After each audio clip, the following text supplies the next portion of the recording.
Hello दोस्तों, स्वागत है आप सभी का हमारे YouTube channel science GK and GS में। सीआरपीएफ ट्रेड्समैन एग्जाम 2023 3 जुलाई के सभी शिफ्टों का एग्जाम खत्म हो चुका है और अब तक मेरे पास मैक्सिमम रियल पर्सन आ चुके हैं जो एग्जाम में पूछे गए थे। तो शुरू करते हैं आज का वीडियो, देख लेते हैं आज के तीनों शिफ्टों में किस प्रकार क्वेश्चन पूछे गए हैं जीके एंड जीएस के। तो गाइज अपन शिफ्ट आज चलेंगे, सबसे पहले फर्स्ट शिफ्ट, फिर सेकंड शिफ्ट, फिर थर्ड शिफ्ट के क्वेश्चन देखेंगे। और गाइज मैंने पीडीएफ में सभी शिफ्टों को शो कर रखा है जिससे आपको कोई भी शिफ्ट के क्वेश्चन मैथ कराने में या देखने में आपको परेशानी नहीं होने वाली। सभी शिफ्टों का अपन अलग अलग क्वेश्चन करेंगे, मिक्स में क्वेश्चन नहीं करेंगे। ठीक है गाइज, और तो गाइज शुरू करते हैं आज का फर्स्ट क्वेश्चन। लेकिन फर्स्ट क्वेश्चन देखने से पहले यदि आप चैनल पहले पर है, चैनल सब्सक्राइब कर बेल आइकन ऑन कर लेना, जिससे कल आपका जैसे एग्जाम खत्म होगा और उसका एनालिसिस मैं लेके आऊँगा तो उसका नोटिफिकेशन आप तक पहुँच जाएगा और आप उससे एनालिसिस देख सकें। और गाइज यदि आप उसका पीडीएफ चाहिए तो मैंने डिस्क्रिप्शन टेलीग्राम चैनल का लिंक दे रखा है, आप उसको ज्वाइन कर दीजिए, उस पर आपको उसका पीडीएफ भी मिल जाएगा। तो शुरू करते हैं फर्स्ट क्वेश्चन से। फर्स्ट क्वेश्चन है फर्स्ट शिफ्ट का, प्रसिद्ध सात स्तूप इनमें से किस धर्म से संबंधित है? बौद्ध धर्म से संबंधित, बौद्ध धर्म इसका राइट आंसर हो जाएगा। और ये कहाँ पे स्थित है? मध्य प्रदेश की राजधानी भोपाल के उत्तर पूर्व में स्थित है। तो ये फैक्ट आपको ध्यान रखना है। और इसे बौद्ध वास्तुकला में विकसित किया गया है और यह स्थानीय रूप से उत्कीर्ण बलुआ पत्थर से बना है और इसका निर्माण 3री शताब्दी ईसा पूर्व में शुरू हुआ था। और सात स्तूप की ऊंचाई की बात करें तो लगभग कितने 54 फीट इसकी ऊंचाई है। तो ये फैक्ट पे आपको ध्यान रखना है। इस पर नेक्स्ट क्वेश्चन है, भारतीय संविधान के भाग 3 को क्या कहा जाता है? भारतीय संविधान भाग 3 को मेघना कार्टा कहा जाता है। मेघना कार्टा इसका राइट आंसर हो जाएगा। ये कौन से अनुच्छेद में आता है? तो भाग 3 अनुच्छेद 12 से लेकर 35 तक है, जिसमें मौलिक अधिकारों का विवरण दिया गया है। और भारतीय संविधान ने अपने कितने मौलिक अधिकार है? वर्तमान 6 मौलिक अधिकार। वो कौन कौन सा है? फर्स्ट है समानता का अधिकार आता है जो अनुच्छेद 14 से लेकर 18 तक है। फिर सेकंड आता है स्वतंत्रता का अधिकार जो अनुच्छेद 19 से लेकर 22 तक आता है। फिर आता है शोषण के विरुद्ध अधिकार, यह अनुच्छेद 23 और 24 में इसका वर्णन है। और फिर आता है फोर्थ नंबर पर धर्म की स्वतंत्रता का अधिकार, तो अनुच्छेद और 25 में इसका अनुच्छेद 25 से 28 में इसका वर्णन है। और फिर आता है फिफ्थ नंबर पर सांस्कृतिक और शैक्षिक अधिकार, यह अनुच्छेद 29 और 30 से संबंधित है। और फिर लास्ट आता है संवैधानिक उपचारों का अधिकार जो अनुच्छेद 32 से संबंधित है। और गाइज इसकी बात करें तो पहले मूल संविधान में 7 मौलिक अधिकार थे, लेकिन वर्तमान 6 मौलिक अधिकार है। संपत्ति के अधिकार को समाप्त कर दिया गया है और अब उसे अनुच्छेद 301 की श्रेणी में रख दिया गया है और विधिक अधिकार बना दिया गया है। तो ये फैक्ट आपको ध्यान रखना। इस पर नेक्स्ट क्वेश्चन है, अकाली आंदोलन रिक्त स्थान से जुड़ा था तो सिख सुधार आंदोलन से जुड़ा था। सिख सुधार आंदोलन इसका राइट आंसर हो जाएगा। ये और इसे बात करें तो इसे गुरुद्वारा सुधार आंदोलन कहा जाता है।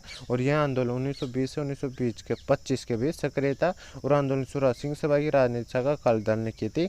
और इसकी बात करें तो पंजाब अकाली आंदोलन का मुख्य केंद्र था। तो ये भी आपको ध्यान रखना। और गाइस ये पंजाब जो केंद्र है, यहाँ से जो आंदोलन हुए थे उनसे काफ़ी क्वेश्चन पूछे जा रहे हैं, तो आपको इनको अच्छे से पढ़ के जाना है। इसे को गुरुद्वारा दिन 1922 में पारित किया गया था, ये भी आपको ध्यान रखना है। इस पर नेक्स्ट क्वेश्चन है, प्रतिष्ठित 2021 विश्व खाद्य पुरस्कार निम्न से किसने जीता? तो है डॉक्टर शकुंतला हरिक सिंह थिलस्टेड ने जीता था। तो ये इसका राइट आंसर हो जाएगा। उनकी बात करते हैं, भारतीय मूल के वैश्विक पोषण विशेषज्ञ डॉक्टर शकुंतला हरक सिंह थिलस्टेड ने प्रतिष्ठित 2021 विश्व खाद्य पुरस्कार जीता है। और गाइस जिनकी बात करते हैं, विश्व खाद्य पुरस्कार नोबेल शांति पुरस्कार विजेता नॉर्मन बोरलॉग द्वारा 1986 में इस पुरस्कार को स्थापित किया गया था। तो ये भी आपको ध्यान रखना है। इस पर नेक्स्ट क्वेश्चन है, अंडमान और निकोबार द्वीप समूह की सबसे ऊंची चोटी कौन सी है? सैंडल पीक है। सैंडल पीक इसका राइट आंसर हो जाएगा। इसकी ऊंचाई कितनी है? तो ये 732 मीटर इसकी ऊंचाई है। और ये कहाँ पे स्थित है? बंगाल खाड़ी के द्वीप समूह में स्थित है। तो ये भी आपको ध्यान रखना है। और गाइस 10 डिग्री चैनल की बात करें तो अंडमान द्वीप समूह को निकोबार से अलग करता है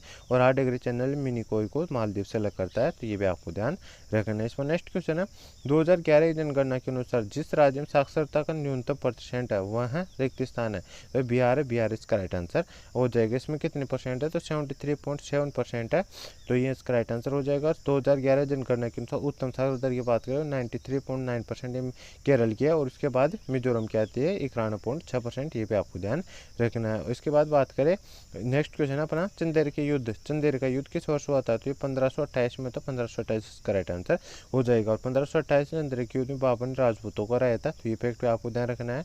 इस बार नेक्स्ट क्वेश्चन है, होयसल किस राज्य से संबंधित है? कर्नाटक से संबंधित, कर्नाटक इसका राइट आंसर हो जाएगा। इसमें नेक्स्ट क्वेश्चन आता है अपना, लाल कुर्ती आंदोलन किसका नेतृत्व किसने किया था? लाल कुर्ती आंदोलन भारत में पश्चिमोत्तर सीमांत प्रांत में खान अब्दुल गफ्फार खान द्वारा भारतीय राष्ट्रीय कांग्रेस समर्थन में खुदा खिदमतकार के नाम से चला गया एक ऐतिहासिक आंदोलन था। तो इसका नेतृत्व किसने किया था? खान अब्दुल गफ्फार खान ने किया था। तो ये इसका राइट आंसर हो जाएगा। इसमें नेक्स्ट क्वेश्चन है, गुलाम वंश का संस्थापक कौन से थे? कुतुबुद्दीन ऐबक था। कुतुबुद्दीन ऐबक इसका राइट आंसर हो जाएगा। इनकी मृत्यु की बात करें तो 1210 में इनकी मृत्यु हो गई थी चौगान खेलते समय, जिसे अब वर्तमान में पोलो कहा जाता है। और इनकी बात करें तो इन्होंने प्रसिद्ध सूफी संत ख्वाजा कुतुबुद्दीन बख्तियार काकी के सम्मान कुतुब मीनार का निर्माण शुरू किया था। तो ये फैक्ट है आपको ध्यान रखना है। और इसका पूरा किसने करवाया था? तो इल्तुतमिश ने करवाया था। ये फैक्ट है आपको ध्यान रखना। वह एक कुतुबुद्दीन ऐबक का गुलाम था और आराम बख्श को अपदस्त करने के बाद 1211 ईस्वी में दिल्ली की गद्दी पर बैठा था। तो ये भी आपको ध्यान रखना है। कौन बैठा था गाइस? तो इल्तुतमिश बैठा था। ये भी आपको ध्यान रखना है।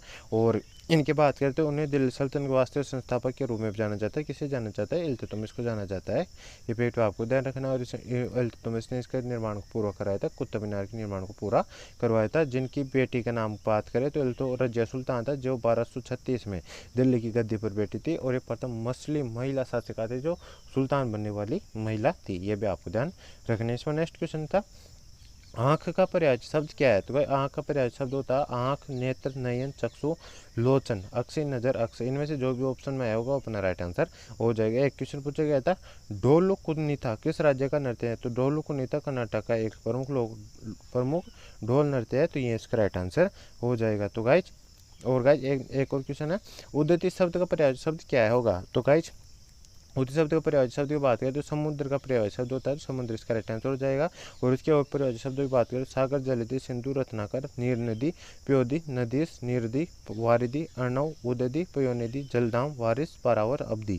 ये सभी उद्यति शब्द यानी समुद्र के पर्यायवाची शब्द ही होते हैं। तो गाइस यहाँ पे अपने पास शिफ्ट क्वेश्चन खत्म हो चुके हैं। अब सेकंड शिफ्ट क्वेश्चन देख लेते हैं। सेकंड शिफ्ट किस तरह क्वेश्चन पूछे गए थे? तो गाइस सेकंड शिफ्ट का फर्स्ट क्वेश्चन है अल्बर्ट आइंस्टीन कौन से नेता से प्रभावित थे? महात्मा गांधी से प्रभावित है। महात्मा गांधी इसका राइट आंसर हो जाएगा। इनकी बात करें तो महात्मा गांधी ने अहिंसा और प्रेम के मार्ग ने न सिर्फ देश की बड़ी राजनीतिक हस्तियों को प्रभावित किया बल्कि इसने आइंस्टीन, मंडेला जो नेल्सन मंडेला था जो गाइस जिसे अफ्रीका का गांधी कहा जाता है, और मार्टिन लूथर किंग जैसे विश्व के महान लोगों को भी इन्होंने महात्मा गांधी जी ने प्रेरित किया था। तो ये भी आपको ध्यान रखना है। इसमें नेक्स्ट क्वेश्चन है इन दो राज्यों की महिला साक्षरता दर सबसे अधिक है? तो केरल और मिजोरम की है। तो ये इसका राइट आंसर हो जाएगा। और केरल के कितने? तो 91.58% है। मिजोरम की 89.40% है। ये भी आपको ध्यान रखना है। और सबसे कम कहाँ की है? तो सबसे कम राजस्थान की 52.66%। ये फैक्ट पे आपको ध्यान रखना है। केरल में कुल साक्षरता दर महिला साक्षरता दर सबसे अधिक है, जबकि लक्षद्वीप में पुरुष साक्षरता दर सबसे अधिक है। ये भी आपको ध्यान रखना है। इसमें नेक्स्ट क्वेश्चन है अलाउद्दीन खिलजी ने मंगोलों से रक्षा के लिए कौन सा शहर बसाया था? सीरी बसाया था। सीरी का किला के नाम से जाना जाता है, जिसे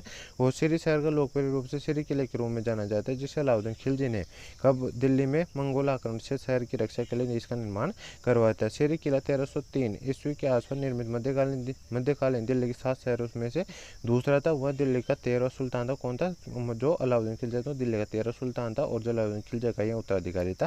तो इफेक्टिव आपको ध्यान रखना है। इस पर नेक्स्ट क्वेश्चन है पंचायत किस संविधान संशोधन से भारत संविधान शामिल किया गया था? ये 73 संविधान संशोधन अधिनियम तो 1992 के द्वारा शामिल किया गया था। तो ये इसका राइट आंसर हो जाएगा। अनुच्छेद 243 में भारत संविधान विभाग नव पंचायत राज की प्रस्तावना है, जिसे 73 संविधान संशोधन अधिनियम 1992 के माध्यम से संविधान दर्जा दिया गया और इसे 11 अनुसूची में शामिल कर लिया गया। तो ये फैक्ट पे आपको ध्यान रखना है। इस पर नेक्स्ट क्वेश्चन है बक्सर का युद्ध किनके मध्य हुआ था? तो ईस्ट इंडिया कंपनी के और हेक्टर मुनरो मुगल तथा नवाबों की सेना के बीच हुआ था।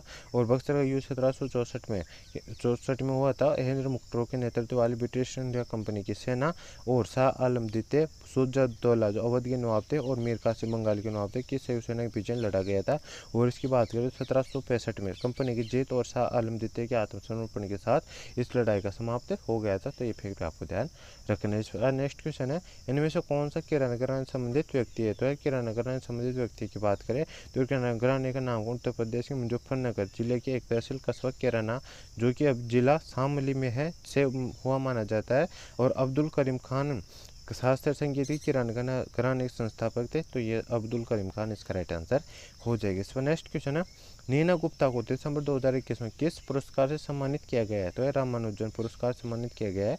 यह इसका राइट आंसर हो जाएगा। और यह पुरस्कार बीजगणितीय ज्यामिति के क्षेत्र में मिला है। और नीना गुप्ता रामानुजन पुरस्कार पाने वाली तीसरी महिला है, जिसे पहली बार 2005 में यह प्रदान किया गया था। तो ये पे आपको ध्यान रखना। और नीना गुप्ता की बात करें तो एक गणितज्ञ और कोलकाता में भारतीय सांख्यिकी संस्थान की प्रोफेसर है। तो ये फैक्ट में आपको ध्यान रखना। इसमें नेक्स्ट क्वेश्चन है अनुदैर्ध्य तरंग के जैसा भारत में कौन सा पठार है? तो भाई भारत का प्रायद्वीपीय पठार इसका राइट आंसर होना चाहिए। बाकी आप कमेंट बॉक्स में बताना कि ऑप्शन में क्या दे रहेगा, तो आप ऑप्शन के अनुसार इसका राइट आंसर लगाना। तो गाइस अनुपस्थित और अनुदैर्ध्य तरंगों की बात करें तो दृश्य में उत्पन्न तरंगे और तालांपत्र मारने पर जो उत्पन्न तरंगे होती है वह अनुप्रस्थ तरंगे होती है, जबकि स्प्रिंग में उत्पन्न तरंगे एवं वायु में उत्पन्न तरंगे अनुदैर्ध्य तरंगे होती है। तो ये फैक्ट पे आपको ध्यान रखना है। इस पर नेक्स्ट क्वेश्चन है, कौन सी पर्वतमाला हिमाद्री के नाम से जाना जाता है? तो ये महान हिमालय को जाना जाता है, महान हिमालय इसका राइट आंसर, यानी जो हिमालय पर्वत हो वह इसका राइट आंसर हो जाएगा। हिमालय की सर्वोच्च पर्वत श्रेणी है जो पहाड़ी हिमालय और मध्य हिमालय के बीच में स्थित है। विश्व का सबसे ऊंचा शिखर माउंट एवरेस्ट पर्वत इस पर्वतमाला का सदस्य है और विश्व के सर्वोच्च पर्वतों में से बहुत सारे भी इसका भाग है, जैसे कंचनजंगा, लोहस्य और नंगा पर्वत भी इसी पर्वतमाला के भाग है। इस पर नेक्स्ट क्वेश्चन है, किस वर्ष में ताजमहल को यूनेस्को की विश्व धरोहर स्थल के रूप में नामित किया गया था? 1983 में किया गया था, 1983 इसका राइट आंसर हो जाएगा। ताजमहल आगरा शहर में यमुना नदी के दक्षिण किनारे पर स्थित है।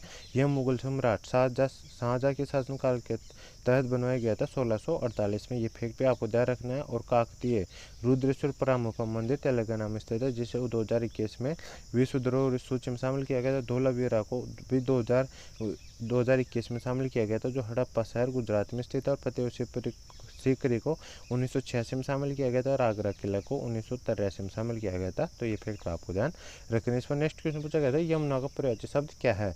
यमुना की पर्यायवाची शब्द की बात करें तो कालिंदी, तरिणी, तनुजा, सूर्यजा, अज, रवितनिया, जमुना, कर्षणा, रविसुता, कालगंगा, भानुजा, अर्कजा, अर्क, यमभगनी, ये सभी इसके पर्यायवाची होते हैं। इनमें से जो भी ऑप्शन में आएगा वो अपना राइट आंसर हो जाए। इस पर नेक्स्ट क्वेश्चन है, 105 घंटे 33 मिनट में यह बिना रुके काम करके 75 किलोमीटर सड़क बनाकर यह रिकॉर्ड अपने नाम किया है।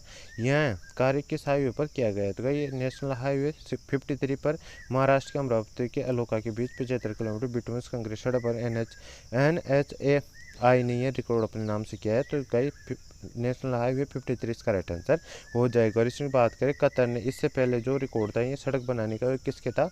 कतर के नाम था, जिसने 27.25 किलोमीटर की सड़क बनाई थी 10 दिन के भीतर। लेकिन इसका रिकॉर्ड तोड़ के भारत ने इसको मतलब नाम निशानी नहीं रखा है और भारत ने अपना नया रिकॉर्ड बना दिया, जो सिर्फ 105 घंटे और 33 मिनट में कितने किलोमीटर? 75 किलोमीटर सड़क बनाकर ये रिकॉर्ड अपने नाम कर लिया है। इसके बाद बात करें तो गाइस यहाँ पे अपने सेकंड शिफ्ट के क्वेश्चन भी समाप्त हो चुके हैं। अब थर्ड शिफ्ट के क्वेश्चन बचे हैं। थर्ड शिफ्ट के क्वेश्चन देख लेते हैं। थर्ड शिफ्ट में किस पर रहा क्वेश्चन पूछेंगे। तो थर्ड शिफ्ट का फर्स्ट क्वेश्चन है, मौद्रिक नीति किसके अंडर आता है या किसके अंडर काम करता है? तो ये भारतीय रिजर्व बैंक के अंडर काम करता है। भारतीय रिजर्व बैंक यानी RBI इसका राइट आंसर हो जाएगी। इसमें नेक्स्ट क्वेश्चन है, 2021 में भारतीय कॉफी का सबसे बड़ा आयातक देश कौन सा था? तो वह संयुक्त राज्य अमेरिका था। संयुक्त राज्य अमेरिका इसका राइट आंसर हो जाएगा। इसका नेक्स्ट क्वेश्चन है, भारत में मानसून की औसतन अवधि कितनी होती है? तो 100 से 120 दिन होती है। यह इसका राइट आंसर हो जाएगा। इसका नेक्स्ट क्वेश्चन है, ग्वालियर घराना की गायन शैली कौन सा है? तो हिंदुस्तानी शास्त्रीय संगीत शैली है। तो यह इसका राइट आंसर हो जाएगा। इसका नेक्स्ट क्वेश्चन है, नामधारी आंदोलन कहाँ शुरू हुआ था? तो ये पंजाब में शुरू हुआ था। तो पंजाब इसका राइट आंसर जो है पंजाब का लुधियाना जिले में शुरू हुआ था। तो पंजाब का लुधियाना जिला इसका राइट आंसर हो जाएगा। और कब हुआ था ये? तो 1857 वैसे का ही दिन हुआ था। तो ये फैक्ट भी आपको ध्यान रखना। इस पर नेक्स्ट क्वेश्चन है, 2011 जनगणना के अनुसार अनुसूचित जनजाति यानी ST का साक्षरता दर कितना था? तो 59% था।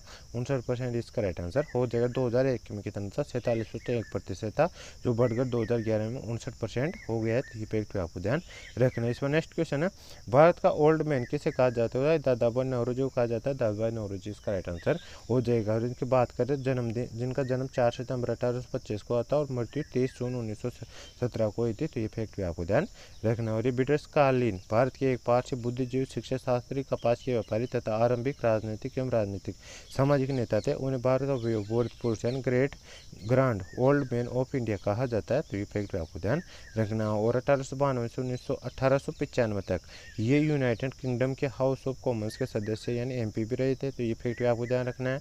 और इनकी किताब कौन सी थी? तो poverty and unbeaten rule in India. ये राष्ट्रीय आंदोलन की बाइबल भी इन्हें कहा जाता है।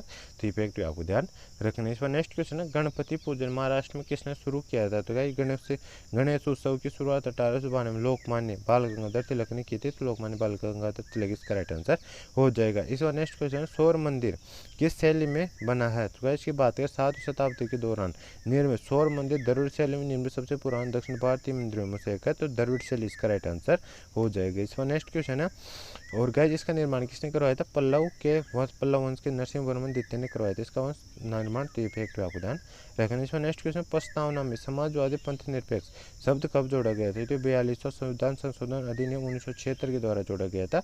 ये इसका राइट आंसर हो जाएगा। इस बार नेक्स्ट क्वेश्चन है, 80 बीजों के लिए अर्धसूत्री विभाजन कितना होता है? 240 होता है। 240 का राइट आंसर हो जाएगा। जैसे दोहरा निषेचन ये सभी फूल वाले पौधों की विशेषता है। इसके परिणामस्वरूप बीज का निर्माण होता है, जिसमें एक नर युग्मक अंडे की कोशिका यानी मादा युग्मक के साथ जुड़ा होता है और दूसरा नर युग्मक द्वितीयक केंद्र के साथ जुड़ा होता है। इस प्रकार एक बीज बनाने के लिए 3 युग्मक का उपयोग किया जाता है। अतः बीज निर्माण हेतु 80 मतलब बीजों की आवश्यकता होती है, जिससे मतलब 80 गुणा 3 बराबर 240 युग्मक का निर्माण हो जाता है। तो 240 का राइट आंसर हो जाएगा। इसमें नेक्स्ट क्वेश्चन है, कृष्णदेव राय का शासन कब से कब तक था? तो कोई 1529 तक था। यह इसका राइट आंसर हो जाएगा। इसमें नेक्स्ट क्वेश्चन है, कौन सा पद स्वतंत्रता के विकास से संबंधित नहीं है? तो गाइस इसमें ऑप्शन दे रखे थे समृद्धि, विकास और प्रतिबद्ध। तो प्रतिबंध इसका राइट आंसर हो जाएगा। इसमें नेक्स्ट क्वेश्चन है, ख्याल ग्रहण कितने प्रकार के होते हैं? तो गाइस जिसको ऑप्शन मुझे नहीं मिले हैं, लेकिन ख्याल ग्रहण 10 प्रकार के तो मुझे मिल गए हैं। यदि इनसे ज़्यादा होते हैं तो आप अनुभव से बता सकते हो कि ऑप्शन क्या दे रखा था। आपको ऑप्शन के अनुसार इसका राइट आंसर लगा के आना था। और तो गाइस इसमें कौन कौन से होते हैं? 10। तो ख्याल गायकी घराने की बात करें तो ग्वालियर घराना, आगरा घराना, किराना घराना, भेदी बाजार घराना, जयपुर रोली घराना, पटियाला घराना, रामपुर सहवासन घराना, इंदौर घराना, मेवाती घराना और शाम चौरसिया घराना इत्यादि। ये सभी 10 घराने तो मुझे मिल गए। इनके अलावा और ऑप्शन क्या दे रखा था वो आप कमेंट में बता सकते हो। इसमें नेक्स्ट क्वेश्चन है, बंगाल में शाम को आने वाले आंधी को क्या कहते हैं? तो नॉर्वेस्टर कहा जाता है। नॉर्वेस्टर इसका राइट आंसर हो जाएगा। इसमें नेक्स्ट क्वेश्चन है, चोल राजा राजेंद्र प्रष्ट ने कौन से मंदिर का निर्माण करवाया था? तो गंगगोड़ चोलापुरम शहर की स्थापना की और शहर में रामेश्वरम मंदिर का निर्माण करवाया था। रामेश्वरम मंदिर इसका राइट आंसर हो जाएगा। इसमें नेक्स्ट क्वेश्चन है, संगीत नाटक अकादमी की स्थापना कब हुई थी? तो इसकी बात करें तो 31 मई 1952 को हुई थी। तो ये इसका राइट आंसर हो जाएगा। और एक क्वेश्चन पूछा गया था, 2021 का नया सेटअप इनोवेशन क्या है? तो गाइस जी इसमें ऑप्शन दे रखा है जियो, BSNL, एयरटेल। इस पर ऑप्शन दे रखा था। पूरा क्वेश्चन नहीं मिला है, मतलब किस प्रकार का इनोवेशन की बात की गई थी इसमें। तो गाइस ये पूरा क्वेश्चन आपको याद हो तो आप कमेंट से बता सकते हो। तो गाइस ये था आज के तीनों शिफ्टों का full paper analysis. I hope आपको वीडियो पसंद आई। वीडियो पसंद है वीडियो को लाइक करना, चैनल पर चैनल को सब्सक्राइब कर बेल आइकन ऑन कर लेना, ताकि मैं जैसे कल आपका एग्जाम खत्म होगा और उसका एनालिसिस लेकर आऊँगा तो उसका नोटिफिकेशन आप तक हो जाएगा और आप सबसे पहले एनालिसिस देख सकेंगे। और गाइस यदि आप उसका PDF चाहिए तो मैंने डिस्क्रिप्शन टेलीग्राम चैनल का लिंक दे रखा, आप उसको ज्वाइन कर लीजिए। उस पर आपको उसका PDF भी मिल जाएगा। आपको नाम याद रखना है टेलीग्राम चैनल का, साइंस GK एंड GS के नाम से ही अपना चैनल है, तो ये भी आपको याद रखना है। तो गाइस मिलते हैं नेक्स्ट वीडियो में, तब तक के लिए जय हिंद जय भारत।